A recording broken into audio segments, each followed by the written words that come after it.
কচুৱাৰ জুৰিৰপাৰ পাহাৰজুলিত ভুৱা মহিলা ভিডিপিৰ বিৰুদ্ধে ৰাইজৰ প্ৰতিবাদ। নগাঁও জিলাৰ কচুৱা থানাৰ অন্তৰ্গত জুৰিৰপাৰ পাহাৰজুলিত ভুৱা গাঁও আৰক্ষী বাহিনীৰ সম্পাদিকাৰ বিৰুদ্ধে শতাধিক পুৰুষ মহিলাই সাব্যস্ত কৰে প্ৰতিবাদ। যধে-মধে নিৰীহ মানুহৰ ওপৰত পুলিচৰ ভয় ভাবুকি দেখুৱাই অহাৰ গুৰুতৰ অভিযোগ স্থানীয় ৰাইজৰ। গাঁওখনৰ আৰজি বেগম নামৰ মহিলাগৰাকীয়ে নিজকে গাঁও আৰক্ষী বাহিনীৰ সম্পাদিকা বুলি পৰিচয় দি নিৰীহ লোকক ভয় ভাবুকি আৰু ধন দাবী কৰাৰ অভিযোগ উত্থাপিত কৰে স্থানীয় ৰাইজে, যাৰ ফলত ৰাইজে নগাঁও জিলাৰ আৰক্ষী অধীক্ষকৰ ওচৰত লিখিত অভিযোগ দাখিল কৰে। মহিলাগৰাকীৰ ওপৰত তদন্ত কৰি দৃষ্টান্তমূলক শাস্তি প্ৰদান কৰিবলৈ কচুৱা আৰক্ষী আৰু নগাঁও জিলাৰ আৰক্ষী অধীক্ষকৰ ওচৰত দাবী জনাইছে। কচুৱাৰ পৰা মাইনুদ্দিন হকৰ ৰিপৰ্ট। আমাৰ বিডিপি ছেক্ৰেটাৰী আমি ৰাইজে বনা নাই। সি কোনে বনাই দিছে এতিয়া সি কালি কৈ আছে যে আমি ছেক্ৰেটাৰী আৰু আমাক দম দিয়ে যে আৰজি বেগমে। আমি সি কৈ আছে যে কিবা কিবি ক'লে সি থানাৰ পৰা পুলিচ লৈ আহিব, পূৰা দম দি থাকে আৰু ওচি তাৰ না ওচি আমি এতিয়া এইটো ছেক্ৰেটাৰী আমাৰ নালাগে। হয়, দেখিবলৈ পোৱা গৈছে ৰাজহুৱাভাৱে আপোনালোকে ইয়াত দৰখাস্ত এটা লিখি এছ-পিক অৱগত কৰিছে। হয়, চহী উঠাইছে, কি ক'ব? চহী উঠাইছে, কিন্তু আমাৰ এইটো ছেক্ৰেটাৰী নালাগে। আপোনালোকে আবেদন কৰিছে এছ-পিক? আবেদন কৰিছোঁ আমি এছ-পিতে, ৰাজহুৱাভাৱে কৰিছোঁ। কি বিচাৰে আপোনালোকে? আমি ভাল ছেক্ৰেটাৰী আমাৰ এইটো লাগে, কিন্তু এইটো ছেক্ৰেটাৰী আমাৰ নালাগে। মাইকী মানুহ ছেক্ৰেটাৰী আমাৰ নালাগে।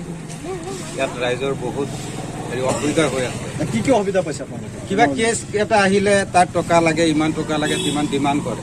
আপোনালোকৰ পৰা এনে দাবী কৰিছিল নেকি? কৰিছে, মোৰ লগতো কৰিছে, কৰা নাই বুলি মোৰ লগতো কৰিছে। এদিনা মোৰ ভতিজা এটা কিবা এটা কেছ লাগিছিলে, মই গৈছোঁ, মোক কৈছে যে 6-7 হাজাৰ টকা লাগে। কিমান দিছিলে? মই তেখেতক লোৱাও নাই, দিয়াও নাই। পিছত মই তাতে গৈ এনেই ফ্ৰীতেই কৰি আহিছোঁ, মীমাংসা কৰি আহিছে। এনে পইচা দাবী? পইচা কৈছে 6-7 হাজাৰ টকা দাবী। আপোনাৰ পইচা ডিমাণ্ড কৰিছিল? নামটো কি আছিল আৰু যি খাতুন নেকি, তেখেতে ছেক্ৰেটাৰী বোলে। এনেই ৰাইজে বনাইছিল, এনেই কৈ আমাৰ ৰাইজে ক'ব গ'লে যে আমাৰ ৰাইজে বনোৱা নাই, এইটো থানাৰ পৰাই তেখেতক কেনেকুৱা কি বনালে এইটো থানাই জানে। আমাৰ ৰাইজে মতত মানে এনেকুৱা আমাৰ মহিলা ছেক্ৰেটাৰী নালাগে। তেওঁ মানে অলপ মানে মানুহটো অলপ বেলেগ আছে। আমাৰ এজন পবিত্ৰ ছেক্ৰেটাৰী আছে, কিতাব আলী চাহাব, তেওঁকে আমাক ছেক্ৰেটাৰী বনাব লাগে। এইজন ছেক্ৰেটাৰী আমাৰ নালাগে। আপোনালোকে এনেই অসুবিধা কি পাইছে? অসুবিধা পাইছোঁ, আমাৰ দুখীয়া মানুহ যদি তেওঁৰ ওচৰত যায়, তেওঁৰ পৰা টকা খোজে, টকা দিব লাগে। টকা নিদিলে কামটো নহয়। ইজাহাৰ লিখি তেওঁক দিলে, তেওঁ থানাত মানুহক ঢুকাব নিদিয়ে, নিজে এজাহাৰ লিখি পেলাই পুলিচক নিদিয়ে, সি নিজে গাইব কৰি দি পেলাই টকাখিনি খাই দিয়ে। এনেকুৱা ছেক্ৰেটাৰী হৈছে তেওঁ। এইটো ছেক্ৰেটাৰী আমাৰ নালাগে। মাইকী মানুহ। গাঁওখনৰ নাম কি? জুৰিপাৰ। মহিলাজনীৰ নাম কি? মহিলা আৰজি বেগম। ঠিক আছে। কোনে বনাইছে বনা নাই, আমি চাইন টাইন দিয়া নাই। কোনে বনাইছে আমি ক'ব নোৱাৰোঁ, কিন্তু সি য'ত পইচা খোজে এনেকুৱা নহ'ব। এনেকুৱা মাইকী মানুহ ভিডিঅ' ছেক্ৰেটাৰী আমাৰ নালাগে। আমাৰ ভিডিঅ' ছেক্ৰেটাৰী এটা কিতাব আলী আছে, জুৰিপাৰা অঞ্চলত মাধৱ থানত থাকে কিতাব আলী। সি ঠিক আছে, কিন্তু সি যে দৰমহা নাপায়। এতিয়া আগত দৰমহা পাইছিলে, এতিয়া নাপায়। 6 মাহ হৈ গ'ল নাপায়। কিন্তু এতিয়া সি যিকোনো কামত আমি গ'লে সি আগবাঢ়ায়, কিন্তু এটাও আমাৰ পৰা যে সি বাইকৰ তেলৰ খৰচাটো আমাৰ পৰা নলয়। আৰু এইটো মাইকী মানুহটো যে য'ত পইচা খোজে, 2,000-3,000 কিবা এটা কাগজ দিলেও সি পইচা খোজে। এনেকুৱা মাইকী মানুহ আমাৰ ভিডিঅ' ছেক্ৰেটাৰী আমাৰ নালাগে। আমি এইটোৱে জানো। আৰু কিতাব আলী যে সদায় এইটো প্ৰতিবাদ ধৰক আমি বহুত দিন ধৰি মানুহ ৰাইজে আমাৰ পাহাৰতলী ৰাইজৰ 3 নম্বৰ ৱাৰ্ডৰ বহুত হাৰাশাস্তি পাই আছে।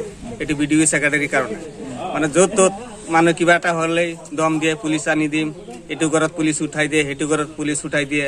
আৰু এইটো বিডিঅ' ছেক্ৰেটাৰী কেনেকৈ বনাইছে, কেনেকৈ হৈছে, আমি ৰাইজে কোনো অৱগত নহয়। এইটো কাৰণে আমি এছ-পি ছাৰক অনুৰোধ কৰিছোঁ আৰু ৰাজহুৱা হিচাপে আমি দৰখাস্ত দিছোঁ যে আমাৰ ইয়াত চাবলৈ নতুন বেলেগ এজন বিডিঅ' ছেক্ৰেটাৰী আমাৰ অতি সোনকালে থানাৰ অ' চি ছাৰক অনুৰোধ কৰিছোঁ, আমাৰ ৰাইজৰ কাৰণে বেলেগ এটা চাই বিডিঅ' ছেক্ৰেটাৰী বনাব লাগে। এইটো বিডিঅ' ছেক্ৰেটাৰী বহুত মানুহ ইয়াত দেখি আছে, আপোনালোকে যে বহুত মানুহ অসুবিধা পাই আছে। য'ত ত'তে মানে পইচা খুজি আছে, মানুহ এইটো কেছৰ কৰা পইচা খোজে, সেইটো পইচা খুজি আছে। এনেকৈ বহুত মানুহ হাৰাশাস্তি পাই আছে। সেইটো কাৰণে আমি ৰাইজে গোটেই ৰাইজৰ হৈ পেলাই অ' চি ছাৰক অনুৰোধ কৰিছোঁ, আমাৰ ইয়াত পাহাৰতলীৰ ৰাইজৰ কাৰণে বেলেগ এজন বিডিঅ' ছেক্ৰেটাৰী পুৰুষৰ ভিতৰত চাই এজন বাছনি কৰি দিব লাগে।